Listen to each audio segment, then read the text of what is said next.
Փաստաթղթային հարցին աղջիկները հետո կներկայացնեն Արզումանյան Լուսինե 11-րդ մասնաշենքի 7-րդ մասնաշենքի բնակիչն է։ Ուրեմն մեր շենքերը պիտի հանձնվեր 23 թվականի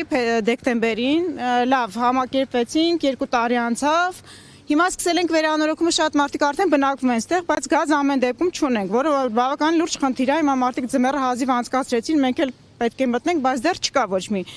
նորություն, մեզ ասեցին, որ պետք է որ դեկտեմբերի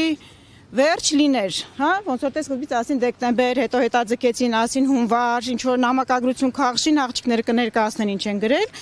Ամեն դեպքում մենք էլի կանգնած ենք այն փաստի առջև, որ ոչ մի գործ չի արվել, մենք կրկին գազը չունենք։ Միգուցե ներկայացնեք արդեն մենք վերանորոգում ենք, որպեսզի մտնենք, բայց ամեն դեպքում գազի խողովակները լրիվ քաշած է, բայց ի վիճակի չենք մտնենք բնակվենք, որտեղ գազը դեռ չկա։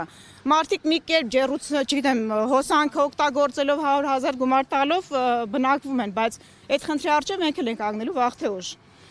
Մեզ կառուցապատողը անընդհատ հետաձգում է ժամկետը, անընդհատ։ Մենք հիմա պետք է որ 31-ին հունվարի արդեն պատասխան ունենանք, դիմել ենք եւ Քաղշին, եւ Գազպրոմից էլ ենք նամակագրություն ունենք ահագին, երևի աղջիկները կտան թղթերը արդեն, բայց էլի մենք օդում կախված ենք, ոչ մի տեղեկություն չունենք։ Գազպրոմը ասում է ինչ որ շարժ կա, բայց որն այդ ինչ որ շարժը մենք էլ չգիտենք։ Պետք է գումար վճարվի, որը որ չի վճարվում, գործը առաջ չի գնում։ Դուք պիտի վճարեք, թե կառուցապատողը։ Ոչ, կառուցապատողը։